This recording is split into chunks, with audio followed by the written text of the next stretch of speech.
भाव दिखाती हुई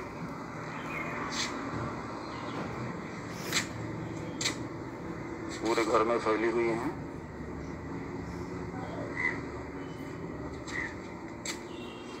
आप लोग भी दर्शन करें। तुलसी 3 प्रकार की होती है। एक होती है जंगली तुलसी, और जिसे हम ऑस्मियम अमेरिकाना कहते हैं। इनका वैज्ञानिक नाम ऑस्मियम अमेरिकाना है। और तुलसी एक द्विबीजपत्री पौधा है। और हमारे घर में जो लगी हुई तुलसी हैं, इनका नाम होता है, वैज्ञानिक नाम ऑस्मियम सैक्टम। तुलसी द्विबीजपत्री पौधा है और अंग्रेजी में तुलसी को बेसिल कहा जाता है। ये मेडिसिनल प्लांट के अंतर्गत आता है। वनस्पति विज्ञान के विद्यार्थी इसके बारे में पढ़ते हैं। और एग्रीकल्चर में भी, हॉर्टिकल्चर में, मेडिसिन एंड एरोमेटिक प्लांट में तुलसी पौधे का अध्ययन किया जाता है। तो अंग्रेजी नाम मैं बता चुका हूँ, तुलसी का बेसिल है। और तुलसी का जो कुल है, फैमिली, ये लेविटी फैमिली से बिलोंग करता है। आजकल इसे लैमेसी फैमिली भी बोलते हैं। तुलसी में विटामिन सी, जिंक आदि भरपूर मात्रा में पाया जाता है। और वैज्ञानिक खोजों से ये भी प्रूफ हो चुका है कि तुलसी में एंटीबैक्टीरियल, एंटी फंगल और एंटीवायरल गुण पाए जाते हैं। आप लोग देख सकते हैं, ये जो तुलसी है, ये रामा तुलसी है। और ये तुलसी की पत्तियां हैं। और ये जो पुष्प है तुलसी का, इसे तुलसी की मजरी कहते हैं। भगवान विष्णु को अति प्रिय है तुलसी की मजरी। अगर जैसे तुलसा दल आप चढ़ाते हैं, तुलसी की पत्तियां चढ़ाते हैं, भगवान विष्णु प्रसन्न होते हैं, तो माना जाता है तुलसी की मजरी चढ़ाने से बहुत ज्यादा पुण्य प्राप्त होता है। तुलसी का धार्मिक महत्व भी बहुत है, और उसी के साथ इसका आयुर्वेदिक वैज्ञानिक महत्व भी कम नहीं है। इसलिए तुलसी के बारे में कुछ जो महत्वपूर्ण जानकारियां हैं वो हमने जुटाई हैं। आप लोग खटाखट लाइव में जुड़ जाइए। तुलसी से संबंधित कोई भी सवाल आप पूछेंगे, उसका जवाब दिया जाएगा। चलिए तुलसी के बारे में और हम लोग जानते हैं। तुलसी का जो अन्य नाम है या धार्मिक नाम की बात की जाए तो तुलसी के बहुत सारे नाम हैं। मुख्यतः 8 नामों की चर्चा पुराणों में की गई है तुलसी के नामों में। पहला नाम है पुष्पसारा, दूसरा है नंदिनी, तीसरा नाम है वृंदा, चौथा नाम है विश्व पूजिता, पांचवा है विश्व पावनी, छठवां नाम है तुलसी, सातवां नाम है कृष्णा और 8वां नाम है जीवनी। अन्य नाम भी तुलसी के आपको मिलेंगे। मुख्यतः 8 नामों की चर्चा की गई है कि तुलसी के 8 नाम हैं: पुष्पसारा, नंदिनी, वृंदा, विश्व पूजिता, विश्व पावनी, तुलसी, कृष्णा और जीवनी। तुलसी के बारे में कहा जाता है, अगर ज्योतिष में हम जाएं तो कहा जाता है तुलसी जो है अगर आप घर में लगा के रखते हैं तो घर का जितना भी वास्तु दोष है, जो गड़बड़ी घर बनवाने में आपने कर रखी है, वो सारा वास्तु दोष तुलसी लगाने से दूर हो जाता है। हमने जहां तक रिसर्च की वो पाया कि वास्तु दोष को दूर करने के लिए रामा तुलसी का ज्यादा महत्व है। रामा तुलसी लगानी चाहिए। और पूजा पाठ के लिए भी रामा तुलसी का ज्यादा महत्व है। आयुर्वेदिक उपायों की चर्चा की जाए, आयुर्वेदिक महत्व की बात की जाए तो श्यामा तुलसी का महत्व ज्यादा है। रामा तुलसी नाजुक होती हैं तो इनका बड़ा ध्यान रखना पड़ता है। माना जाता है कि अगर आप तुलसी के आसपास गंदगी करेंगे, झाड़ू वगैरह रखेंगे या चप्पल रखेंगे, कोई भी गंदी वस्तु जो है अगर तुलसी के आसपास आती है तो वो नाराज हो जाती हैं। नाराज होने का मतलब सूख जाएंगी, रहेंगी नहीं आपके घर में। तो तुलसी बहुत ही पवित्र हैं, तो इनको पवित्रता के साथ रखना चाहिए। और आप लोग ध्यान रखें, अगर घर में बहुत सारी परेशानियां हैं, धन की कमी है, लोगों के आपसी सामंजस्य की कमी है, तो आप अपने आंगन में तुलसी लगा के रखें। तुलसी को घर के बाहर भी लगा सकते हैं, ईशान कोण में। घर में ईशान कोण में तुलसी लगाने से जो बाहरी आपदाएं होती हैं, तुलसी उनसे रक्षा करती हैं।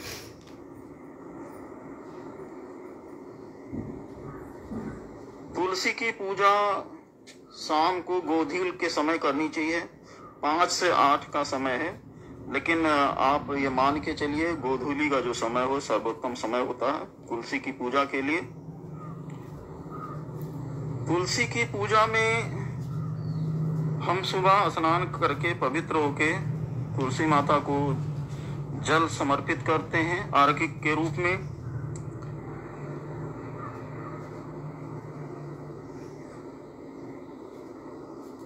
एक मान्यता के अनुसार यह है कि तुलसी की पूजा रविवार के दिन नहीं करनी चाहिए। हमने इस पे काफी काम किया तो हमने देखा कि रविवार के दिन तुलसी के नीचे दीपक जलाने की सख्त मनाही की गई है। पुराणों के अनुसार कहा जाता है कि तुलसी माता जो है रविवार के दिन निर्जला व्रत रखती हैं, इसलिए वो कुछ ग्रहण नहीं करती हैं। तो बहुत लोगों ने रविवार के दिन तुलसी पे जल चढ़ाने की भी मनाही की है, लेकिन कुछ लोगों ने ये छूट दे रखी है कि आप दीपक न जलाएं तुलसी के दिन। तुलसी का पत्ता रविवार के दिन नहीं तोड़ना चाहिए, सख्त मनाही की गई है। कुछ लोगों ने तुलसी पे रविवार के दिन भी जल चढ़ाने की छूट दी है, लेकिन बहुत सारी जगहों पे मैंने देखा तुलसी को रविवार को जल देने के लिए भी मना किया गया। तो रविवार के दिन तुलसी को किसी भी तरह से छेड़ना नहीं चाहिए, ध्यान रखें। तुलसी के नीचे शाम को दीपक जलाने का बहुत ज्यादा महत्व है। माना जाता है कि ये तुलसी स्वयं महालक्ष्मी का प्रतीक है, महालक्ष्मी का स्वरूप है, सॉरी। तुलसी के नीचे अगर आप दीपक जलाते हैं, लाल फूल, सिंदूर आदि से, लाल चुनरी आदि से अगर उनकी आप पूजा करते हैं, वो प्रसन्न होती हैं और आपके घर के वास्तु दोष को खत्म करने के साथ साथ आपको बहुत सारा धन, पूर्ण आदि की प्राप्ति होती है। तो तुलसी का पूजन अवश्य करना चाहिए। बस ये ध्यान रखें कि तुलसी का जो दीपक आप जलाते हैं वो हमेशा घी का दीपक जलाना चाहिए। कड़वा तेल, तिल का तेल आदि अन्य चीजों का दीपक जो है तुलसी के नीचे नहीं जलाना चाहिए।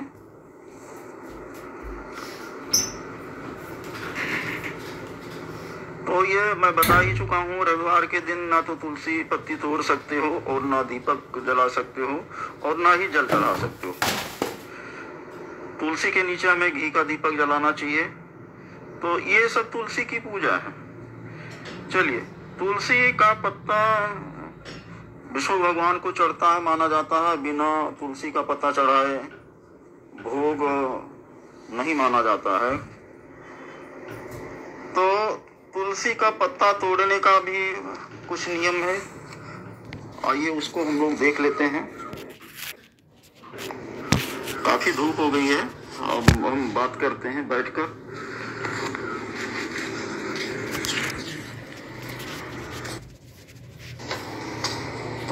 जैसा कि आप लोगों ने सुना कि तुलसी का जो पत्ता है उसको तोड़ने के नियम की चर्चा करनी थी।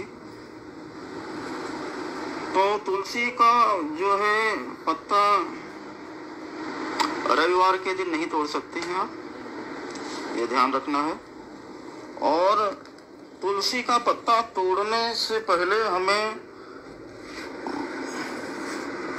एक मंत्र है तुलसी का, उसको बोलना चाहिए। वो मंत्र आप लोग सुन लीजिए। ओम सुभद्राय नमः मातस्य तुलसी गोविंद हृदयानंद कारणी नारायणस्य पूजार्थम चिनोम ताम नमोस्तुते। मंत्र फिर से सुना एक बार। ओम सुभद्राय नमः मातस्य तुलसी गोविंद हृदया नंद कारणी नारायणस्य पूजार्थम चिनोम ताम नमोस्तुते। ऐसा करके कह के आप तुलसी तोड़ सकते हैं। जल चढ़ाने के मंत्र की चर्चा नहीं की हमने। जल चढ़ाने का तुलसी का कोई विशेष मंत्र नहीं है। ओंकार स्वरूप ओम मंत्र जो है, इसका हम 11 या 21 बार उच्चारण करके ओम ओम ओम इस तरह से 21 बार या 11 बार अपनी सुविधा के अनुसार आप उच्चारण करिए और तुलसी पे आप जल चढ़ा सकते हो।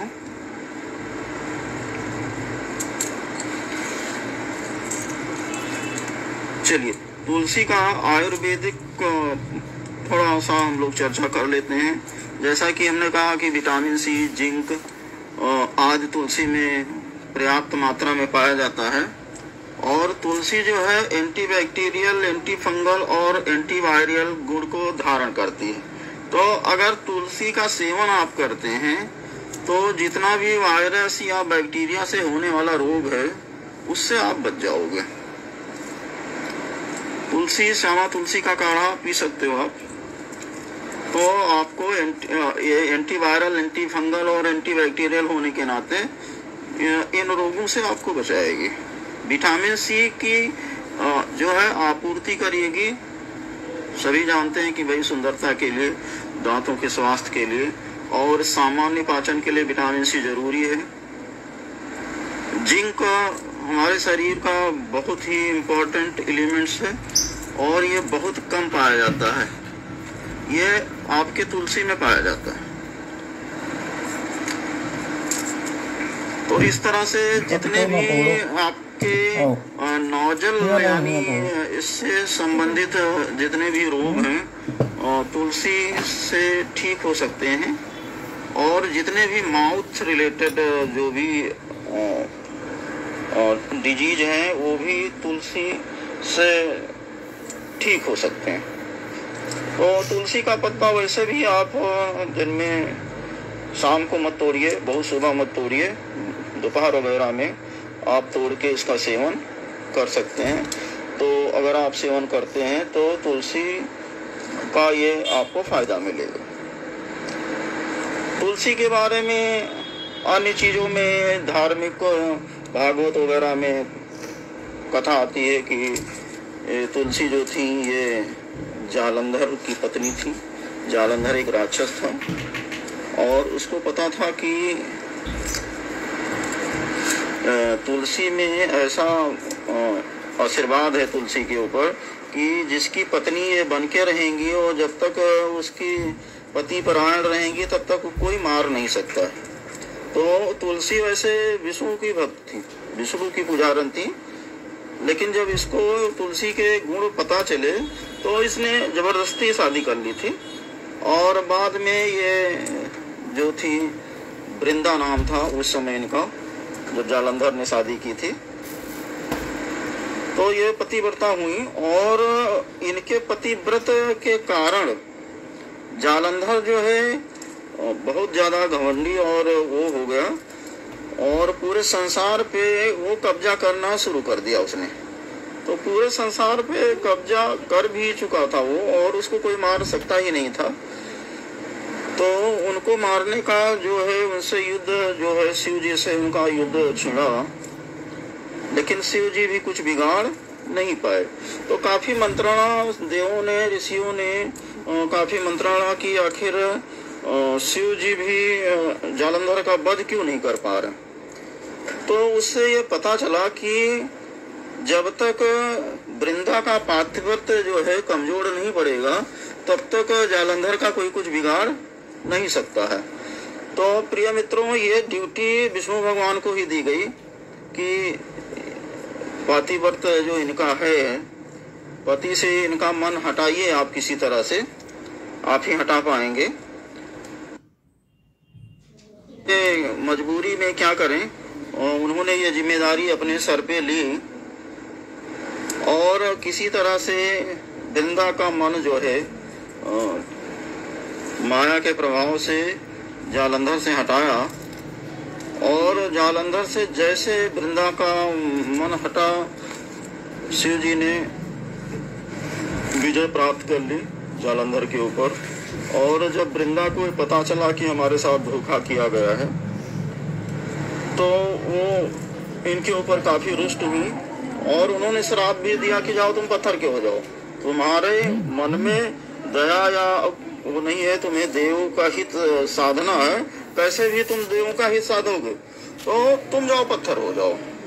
तो भगवान ने उसको सहस्त्र स्वीकार किया और शालिग्राम के रूप में अपने आप को प्रकट किया। पत्थर रूप में शालिग्राम पूजे जाते हैं। और आप सभी को मालूम भी होगा कि जो देवउठनी या प्रबोधनी एकादशी होती है, उस दिन शालिग्राम भगवान ने तुलसी से विवाह किया। आज भी मान्यता चली आ रही है, महत्व चला आ रहा है कि देवउठनी एकादशी के दिन अगर तुलसी और शालिग्राम का विवाह आप कराओ तो अक्षय पुण्य की प्राप्ति होती है। हमारे यहाँ हिंदू धर्म में बहुत सारे लोग ये देवउठनी एकादशी के दिन, प्रबोधनी एकादशी के दिन ये जो है तुलसी विवाह का आयोजन करते हैं। तो घर में लगा जो तुलसी का पौधा है वो घर की सुख समृद्धि के लिए जरूरी है, घर के वास्तु के लिए जरूरी है। तो यहाँ पे बहुत सारी किताबों में मैंने देखा और पुराणों में भी सख्त मनाही की गई है इस चीज के लिए, आप लोग ध्यान रखिए। घर में लगा जो तुलसी का पौधा होता है किसी को नहीं देना चाहिए। तुलसी साक्षात माँ लक्ष्मी का प्रतीक होती है और कथाओं में आया है, अगर आप अपने घर में लगा तुलसी का पौधा किसी को ले जाने देते हैं या आप खुद ही किसी को दे देते हैं तो माता लक्ष्मी रूठ के चली जाती हैं और आप दो दो कौड़ी के मोहताज हो जाओगे, पैसे पैसे को मोहताज हो जाओगे। तो जाने या अनजाने में किसी तरह से भी आपको अपने घर में लगा जो है तुलसी का पौधा किसी को दान नहीं देना चाहिए। जो अनडिविजिबल नंबर होता है, जैसे 3 हो गया, 3 को काट नहीं सकते हो, 11 को काट नहीं सकते हो, तो जो अनडिविजिबल नंबर है 2 से जो डिवाइड नहीं हो सकता है, इस नंबर में आप अपने घर में तुलसी का पौधा लगा सकते हो, शुभ होता है। तो तुलसी के बारे में जितना बात की जाए उतना कम ही है, बहुत सारी इस पे रिसर्च करने को बाकी है तुलसी के बारे में। लेकिन सामान्य जो हमें जरूरी होता है कि तुलसी पे जल चढ़ाने का मंत्र ओम 11 बार या 21 बार हमें उच्चारण करना चाहिए। तुलसी तोड़ने का जो मंत्र है ओम सुभद्राय नमः मातस तुलसी गोविंद हृदयानंद कर्णी नारायण पूजार्थम चिनोम तुम नमस्तुते। तो हमें लगता है कि जो साधारण चर्चा होनी थी तुलसी की, धार्मिक महत्व की, वैज्ञानिक महत्व की, वो हो चुकी है। और इससे आप लोगों को ध्यान से सुनिए, कई बार सुनिए। तो तुलसी के बारे में जो सामान्य जानकारी होनी चाहिए हमारे पास, वो आपके पास जरूर आ जाएगी। और तुलसी का जो धार्मिक महत्व है उसको आप जान पाएंगे। और जैसा कि हमने इसमें ये भी बताया कि तुलसी को कभी भी आपने घर में लगी तुलसी को कभी भी किसी को दान नहीं देना चाहिए, किसी को ले जाने नहीं देना चाहिए। तो इस तरह के बहुत महत्वपूर्ण जानकारियां जो हमें जो लगी वो मैंने इकट्ठा की और आप लोगों को बताया। आप सभी लोग लाइव में हमारे साथ जुड़े, राकेश द्विवेदी जी, विजय कुमार पाठक जी, प्रिंस मिश्रा जी, आप सभी को बहुत बहुत धन्यवाद और बहुत बहुत स्वागत है। इस तरह के जो नॉलेज हैं, हमारे जो धार्मिक महत्व के पौधे हैं या मंत्र हैं या जो धर्म से जुड़ी हुई जानकारी है, मैं कोशिश कर रहा हूँ वो लाइव के माध्यम से थोड़ा ज़्यादा जानकारी आपको मिल जाती है तो मैं उपलब्ध कराऊंगा। इसी के साथ शुभम